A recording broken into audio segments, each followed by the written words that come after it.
Welcome to Curious Campus, where we talk to professors from various departments at the University of Toronto about recent research topics they've dived into, breaking down these new developments for everyone to understand. Stay tuned, you'll definitely learn something new.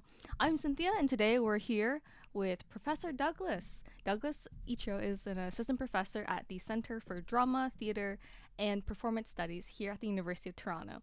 He also serves as Assistant Director, Academic of the BMO Lab in Creative Research in the Arts, Emerging Technologies, Performance, and AI. And he researches the history of how the performing arts have responded to the modern emergence of computational media. Today we're here to discuss his article, Performativity Without Theatricality, Experiments at the Limit of Staging AI, and some of his current research at the BMO Lab. And without further ado, Douglas, welcome to Curious Campus. Hi, pleasure to be here. Awesome. Now, I do need to ask a very unimportant question. Is it BMO Lab or BMO Lab? We usually say BMO. It is like the bank, who were the naming sponsors setting up the institution. Makes sense. Now, to my understanding at the lab, you guys do a lot of research into performing arts and intersection with tools like ChatGPT and just other generative AI. And I must say, the intersection of performing arts and computational media is probably like one of the most interesting crossroads that we've probably personally seen. And it's not one that's really often discussed. And we're really curious, what inspired you to enter this area of research to begin with? Yeah, I think for so many of us who are interested in this, it's exactly because it's so weird and marginal and not obvious. I think a lot of my interest came from seeing artists, seeing performances, dance pieces throughout the 2010s, really before I even thought I would go to graduate school and do a doctorate. And so many of these artists were engaging with questions of like, what really are these devices? How do they interface with the fleshy body? How do they understand language? What is it like to listen to a computer produce text? How is that different to listening to a body produce text? And those struck me as like incredibly interesting questions. And I was dimly aware at that point that this was not totally the first time that this had happened. A lot of the things that artists were doing this technology, I knew like, well, this is something you could have done in the 1960s. It wasn't necessarily like you had to have cutting edge computers to do it. And so I went back and particularly think about like, okay, what has been older? What aspects of this have been something that artists have been doing for a long time? What parts of this are genuinely new and really have to do with our time and our issues? And I've been really fortunate to be able to explore that also with other artists and thinkers through this lab who are actually at the forefront of thinking really about like, what is it possible to do right now that was not possible to do like 18 months ago? Mm-hmm. That's really cool. And I think you kind of capture some of that development and that discussion, both the past of it and also how it's currently emerging in the article you wrote. But before we get too much into it, because I think these are terms that might be really cool to define a little bit, Yes. because you do discuss at length the notion of performativity without theatricality. But how would you define performativity and theatricality separately? Sure, I'll try my best to be concise and cut in as I go to help me out with that. So these are both terms with really long histories in the humanities or sort of philosophical discussion, and I reiterate a bit of that in the article. But so for one, when people use the term like performative, like, oh, don't be too performative on the internet, that's a bad thing. You don't want to seem fake. You want to seem authentic. That has a certain like obvious popular meaning of something like, fake. And not totally unrelated, but we do use especially that word in a much more technical way in the history of philosophical discussion. People might be aware of this if they've heard of people talking about gender performativity. So like that use of the term is meant in this more philosophical definition. And in that definition, the idea is there are certain ways of using language that don't just represent the world, but do something to it, try to change it. So when I say I do in a marriage ceremony, that doesn't just like say that something that might or might not be true. It actually produces a transformation. It makes it so that I am married. And if I didn't say it, it wouldn't be. It makes a change. And many people have pointed out in developing that idea that arguably, I would hold this, all of language, or all things humans do, have that element to them. Even if I'm talking to you in a very factual way as a college professor and saying, like, here are some true things that you should know, I'm also trying to actually produce real change. Maybe in a really happy sense of, I want to give you some knowledge, I want to equip you with skills to understand our world. Maybe in more nefarious, I want to produce a sense of, I am the authority and I'm the one who's allowed here to speak. And these are all things I'm doing with my speech. I'm not just saying things that may or may not be true or false. What's really, where this gets really fascinating in the history of literature around these questions, is that there's also this haunting element with that word and idea of performativity, of theatrical performance, which is obviously sort of being brought in the term. It seems suggested even when we use the term performance in a more everyday, like, I'm going to have my job performance assessed in this review. There's also this other meaning of performance as something that isn't what it says it is, that is pretend, that is kind of fake, that has this element of acting. And so what many philosophers have argued as this has been developed out is that that's not a coincidence. It's because there's also this deep relationship that they'll call theatricality, to mean more squarely that sort of fake part, that sense of a doubleness of, there's something, but there's also something else that it's pretending to be, and those two are kind of separate. That sense of representation, that can't be divorced from that idea of language, something that creates effects in the world. There's always this element of potential falseness. What if when I said I do in the marriage ceremony, I didn't really mean it? Or what if someone says I do in the midst of a Shakespeare play, and you're watching actors do it, and you're like, oh, okay, well, that doesn't count. Well, why? What's so different about what that real human being just said in this thing that looks like a marriage ceremony? And so the argument has always been that really all of human communication, yes, is trying to, like, do stuff out in the world, and has this worrying sense of, like, language could fail you. People pretend to say things that aren't quite true. Even if they think they're being true and mean to be true, no one can ever be totally sincere. There's always this threat of theatricality, of this more unreality around what humans do or say. So that's the brief setup of how these two terms tend to be used for humanists. Really interesting. So it's the idea of performativity, if I'm understanding it right. As we, I guess, speak or portray something into the world, we're attempting to impose a sort of change upon the world. Mm-hmm. And theatricality is like the threat of falsehood, or maybe not, Yes. like the potential duplicity Yes, within that's a what great we are term. performing. Exactly.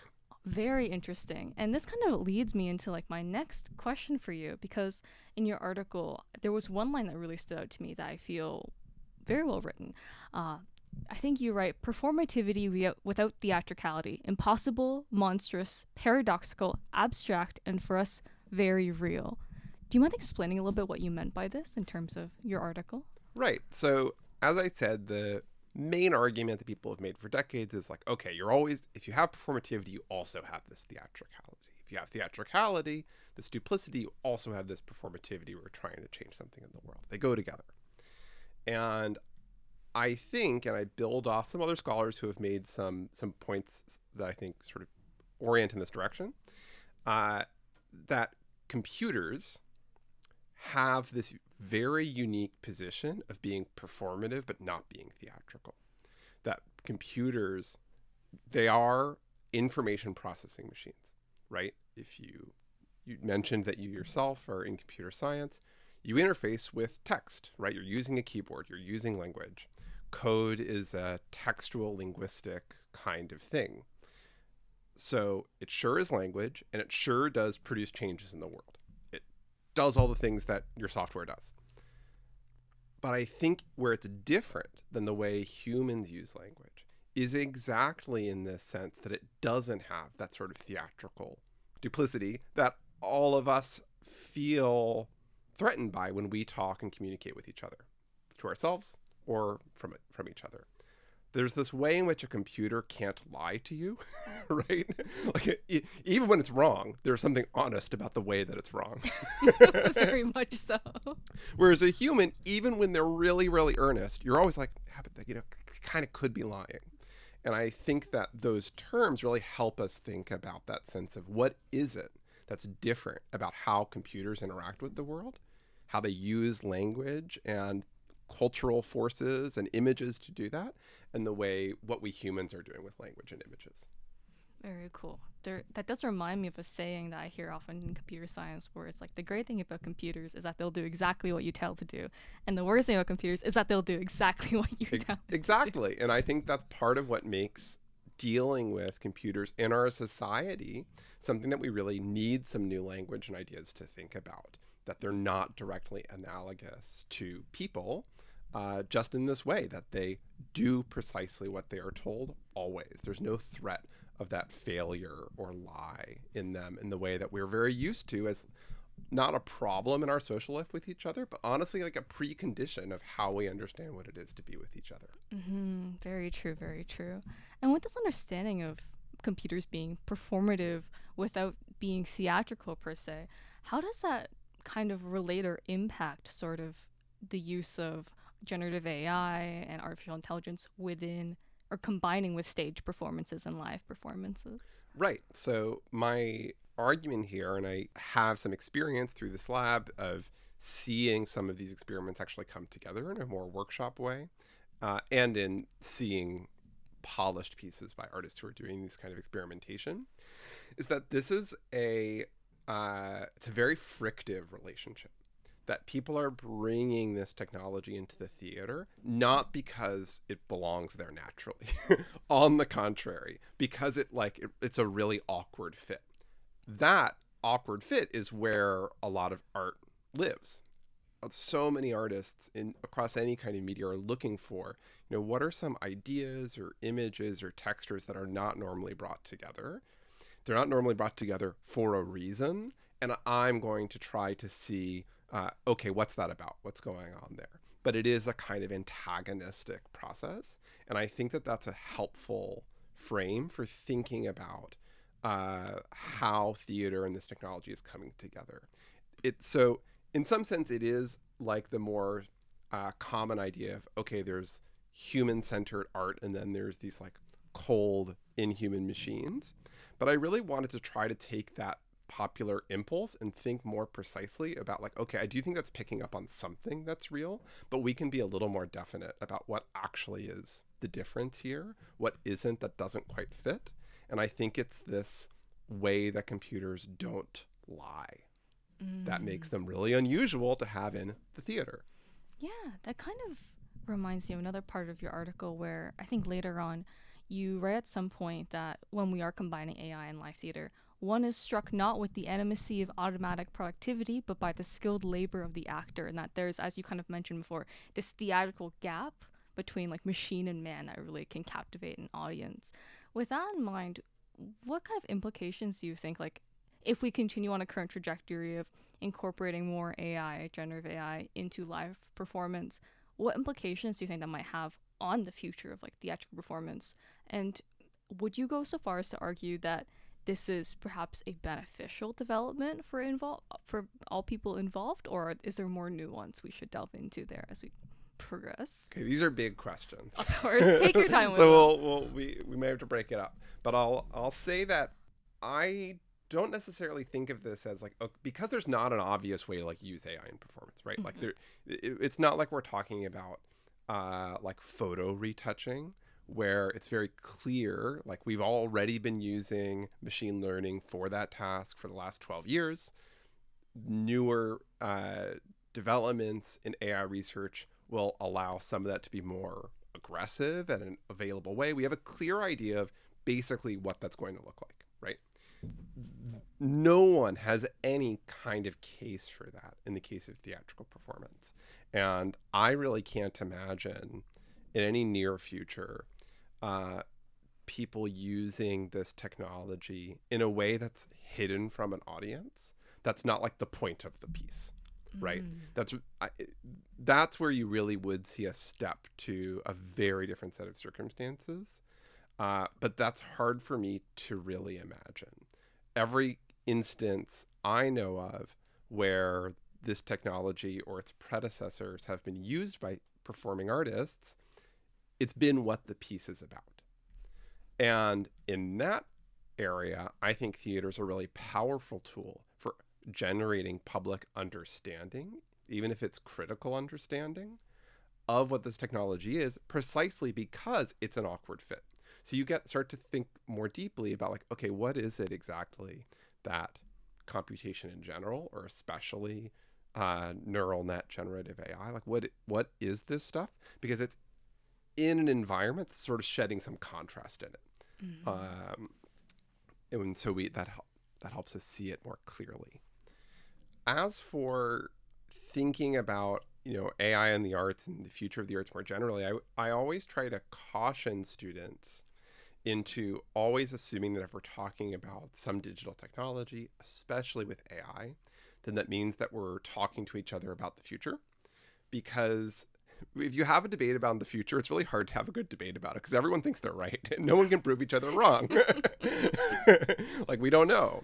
And I find that can often be a way of displacing discussion about the present, where we do have a lot of information. We do have real evidence we can look at as scholars or as people just paying attention to our world. And so I always want to encourage us to say, let's talk about what artists are doing with this technology now, or what they've done with it in the past, and think about how that works without always having to premise everything on this seems important or not because I think it has the germ of something that I think will happen 20 years from now. Mm-hmm. Because at that point, I'm just a guy speculating. I'm not really doing research in a way that we can all talk about seriously. This is fair. So, then keeping in mind, sort of trying to keep it to the present and the past. In the present, when we do see, as you said, like when AI is present in live performance, it's almost as if the focus is on the AI's presence itself and its existence in contrast with something that people would probably never really imagine something like this to stand beside, like live theater. It feels very like classic. It feels very far from technology in some cases. Not necessarily always the truth, but kind of the Mm-hmm. casual Mm-hmm. impression.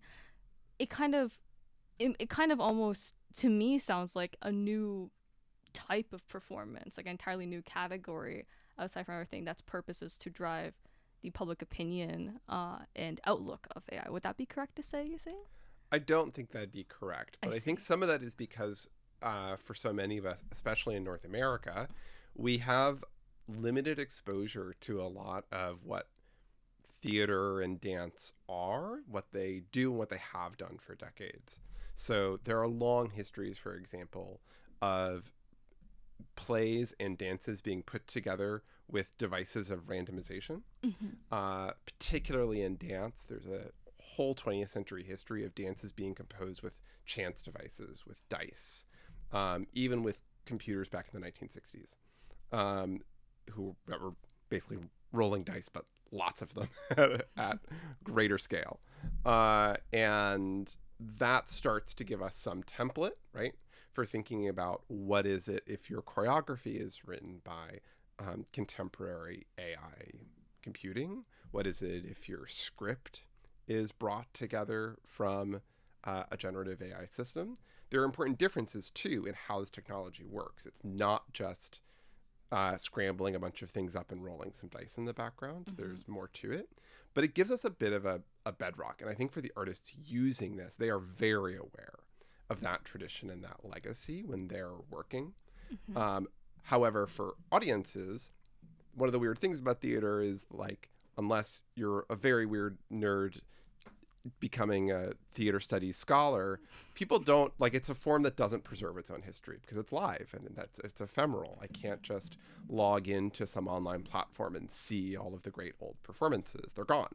Mm-hmm. And so some of this stuff appears as really, really new to the actual audiences it's performing to. And in certain ways, because the technology is new, it is. But in certain ways, it does have this precedent. And that's part of what I want to try to bring out in my own work. Mm-hmm. Very true. There is something about live performances that's just almost like the fleeting moment within the stage where everything just kind of centers on what's going on right before your eyes and then it's gone. Hmm. And that's kind of the magic to it, right? Yeah, it's the most YOLO form of or FOMO, like you only live once, but also fear of missing out. Like you feel totally there when you're seeing it, but then especially talking to students, I'm like, hey, I saw this amazing thing once. Let me tell you about it. And they're all like, that sounds good. Truly a powerful Yes. crossover.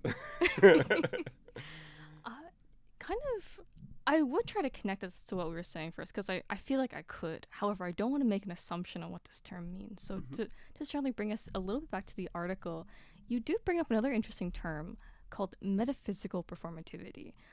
Could you explain a little bit what you mean in this case by metaphysical performativity and how does that factor into kind of what you're trying to express through your article? Yeah, so this is in reference to a body of scholarship that's been very influential, that explores a lot of the ideas I'm exploring, and that I want to push against a bit in this article and in other work I do. And for these scholars, some of those points I was making earlier about the way we use language or images to make changes in the world, these scholars would hold that that's not just a human characteristic, that that's something really, really wide. And that's what I mean by sort of metaphysical. And they wouldn't just say, I'm not aware of someone who would stop purely within animals either.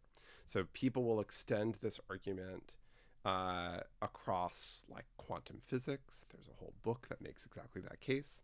Um, Across fungi, across all sorts of things that have some kind of indeterminate, unpredictable set of interactions with their world.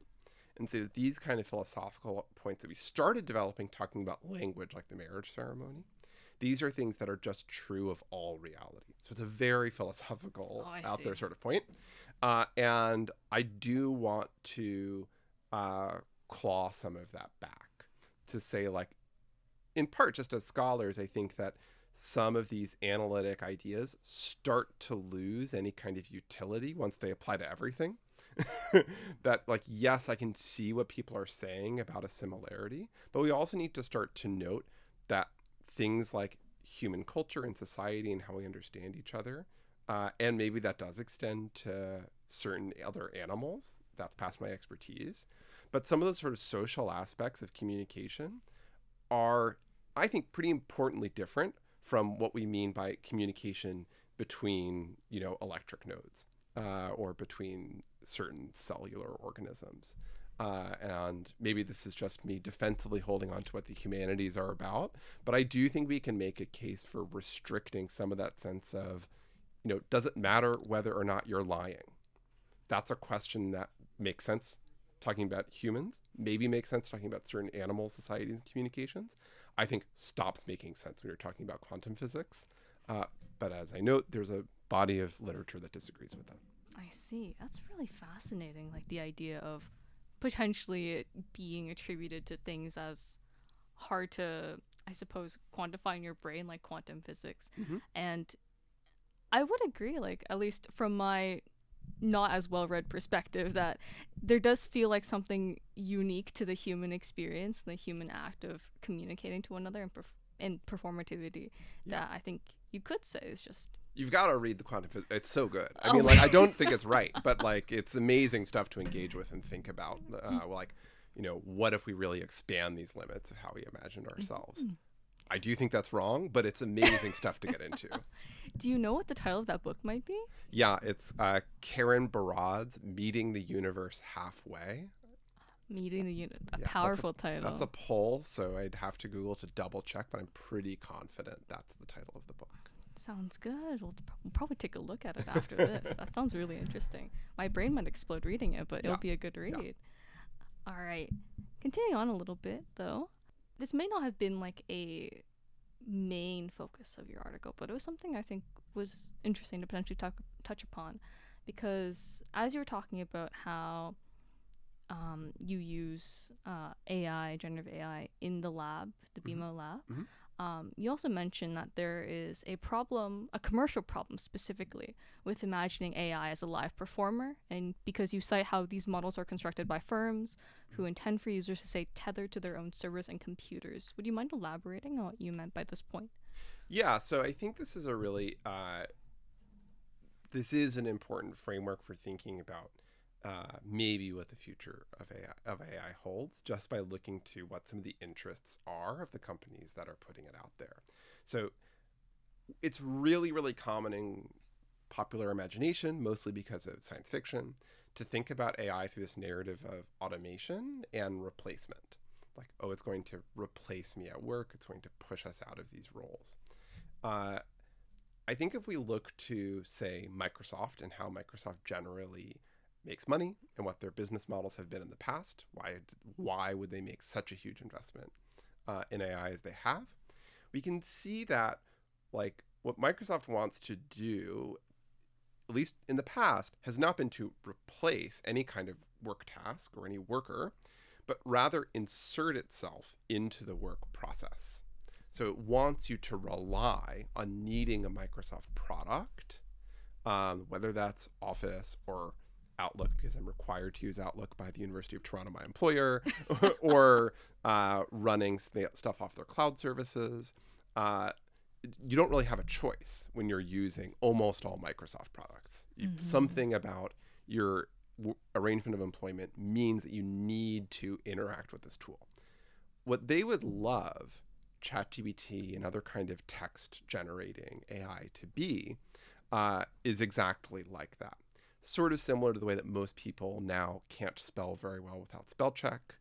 They would love if most people couldn't write that well without AI helping polish their writing, because that would mean that they now can charge you even more for doing something that previously to 1 year ago, any educated person knew how to do on their own, and lets them keep increasing that kind of monopolistic insertion of themselves alongside these different processes. But I think that really matters for understanding how artists are interfacing with this technology and trying to portray it to us, because news media is so quick to say, like, oh, well, do you think like AI will write a novel, will be a novelist? And that strikes me as such a weird question to ask about what literature is, but also a weird way to think about how this technology likely will actually exist for us, which is not actually replacing our jobs, but more something that we might be required to use in them. And that's something where we can ask, okay, would that actually help us or not? And that's a more concrete question. That makes a lot of sense. It's like their goal is less to usurp and more to kind of insert themselves. That does make sense. And that is an interesting way to think about, because there is a lot of like worry generally about from a lot of artists about how AI is starting to expand into more like the questions of, is AI creative, and all these things, like these kinds of questions pour in from popular culture. And from the AI firms themselves, true. who love these. I mean, Sam Altman like loves these stories. You know, they're very big on propagating that narrative. But I think we should be skeptical of their interests here and try to separate out how they talk about this future of what they're making and what we actually see and how it's being deployed, who it's being sold to, on what basis, and what the history of these companies has been.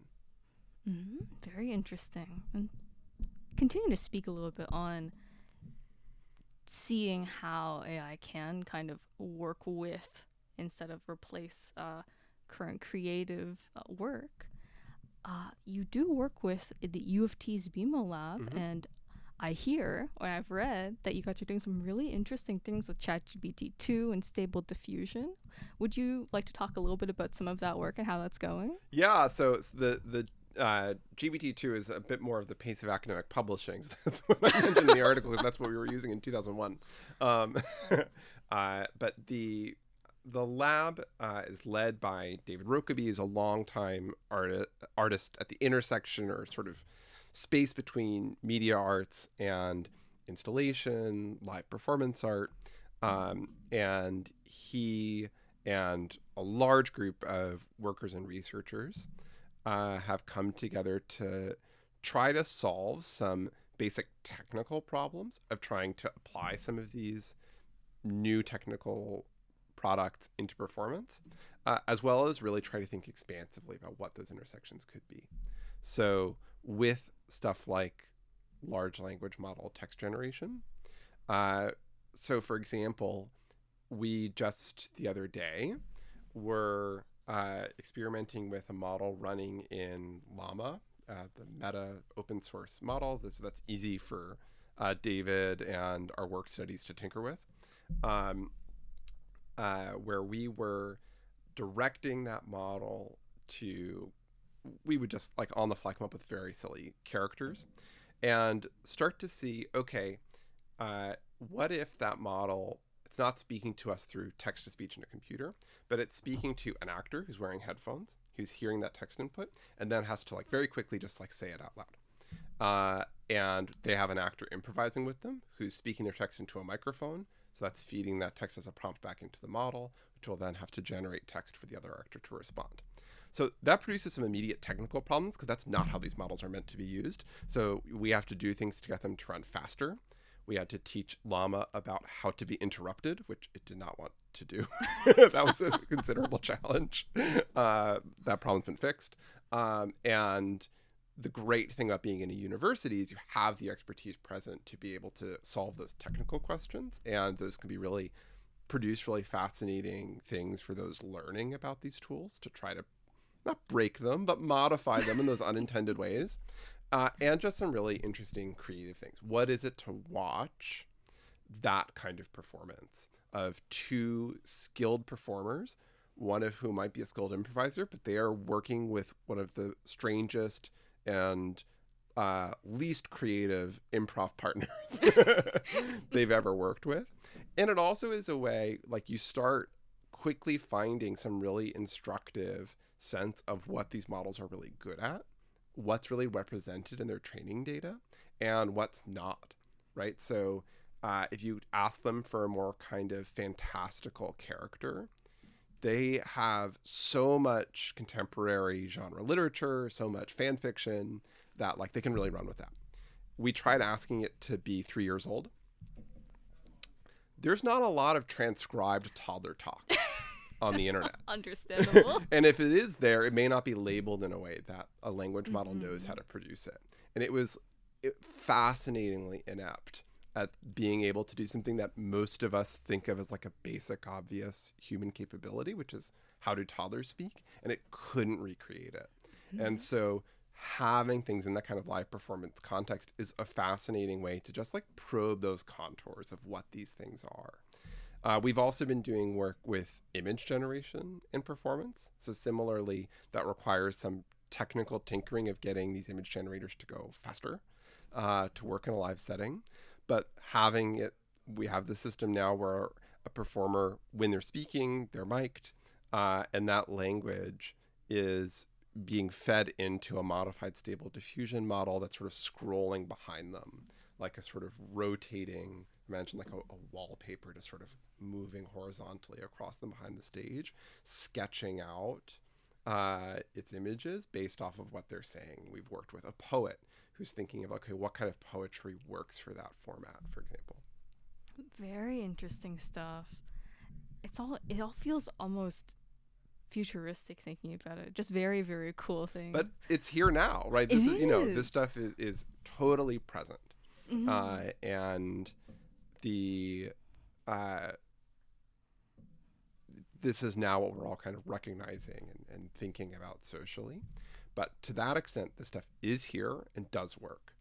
And I think it's so exciting to have that present and be able to actually get our hands on and say, what is this? How does it show ourselves? What does it mean? What doesn't it mean? In real concrete ways, and get this out of the realm of total fantasy and speculation that AI has been in for a long time. And speaking of the very exciting present and kind of looking a bit into kind of foreseeable developments, Sure. if you could like peer into what you think the trajectory is for this current work, what excites you most about it?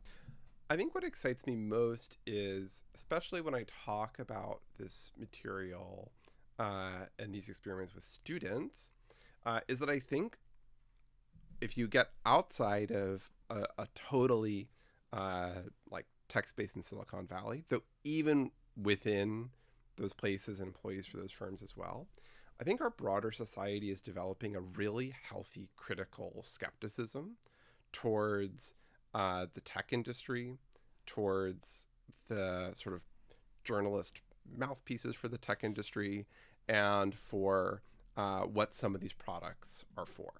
I think people have wised up to, just because something is new and is put out with a lot of fanfare doesn't necessarily mean that it's going to make all of our lives better. It could if deployed in certain ways, but that's something for us to think about collectively, and that's not necessarily what these very large tech monopolies will do with it. And I think that's become a really widespread, like, basic sensibility people have. Certainly a sensibility a lot of artists have. And I can say from personal memory, 10 years ago, that was not really the case. And that lets, I think, artists who do know how to work with this technology have a really ideal position, because they can use this stuff and show what it can do, not because they're advertising it, not with a sense of commercial interest, but really with the sense of, hey, let's all just understand what we're talking about, what this stuff is. And because it's theater and no one's ever going to make money from it, you can be confident that you're getting away from a level of BS that I do think can make other discussions around this technology rightfully raise people's skepticism. And so what encourages me is that I think in that audience, in society, in artists, people are thinking really intelligently and proactively about, like, okay, we've got to figure out for ourselves what these machines are and what they do, because what we're told doesn't always play out. Of course, of course. And speaking of very good discussions around topics like these, that about wraps up the questions I have on my end. But is there anything else you'd like to say before we start closing things out? Yeah, so maybe this is a thought that can wrap us up a little bit. That I think one implication of the way I've been thinking about this in this article is that a very common complaint about AI, both within and outside of industry, is that, it gets things wrong. It has hallucinations. It says things that aren't true. And there's a ton of energy in trying to fix or paper over those issues, particularly in these really important domains, like in a crisis helpline or in something interfacing with mental health. We have to get it so these language models don't make a mistake, get things right every time. I think if we generally think about what computers are, what they're good at, there are reasons the hallucination problem in generative AI may never totally go away, but fundamentally computers are good at following rules, at doing what they're told, and at not making mistakes. To me, the bigger limit to what these systems will ever be able to do, if you imagine in the mental health space, the thing that might make them appropriate for a crisis call line, but would make them very inappropriate for really what we would think about as actual psychotherapy, is that they will never be able to actually get something wrong, like in a human way. And though we never talk about something like therapy this way, I actually really think that part of the relationship you build with a therapist actually is dependent on you being aware that they could get something wrong when they're talking to you or diagnosing you, that they could lie to you, that they could misunderstand you.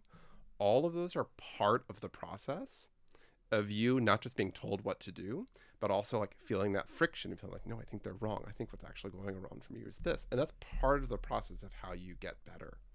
And that aspect of the misrecognitions and duplicity of human communication, to me, is the real hard limit of what computers ever will be able to do and what it is that we do with each other and in art. Very well said, very well said. Thank you so much for sitting down with us and having this talk with us today, Douglas. Happy to. Thanks so much. All right. This does conclude our episode of Curious Campus with Professor Douglas. And if anything you heard today interests you, definitely look into the resources mentioned and also his article, Performativity Without Theatricality, Experiments at the Limit of Staging AI. Stay tuned for the next episode of Curious Campus.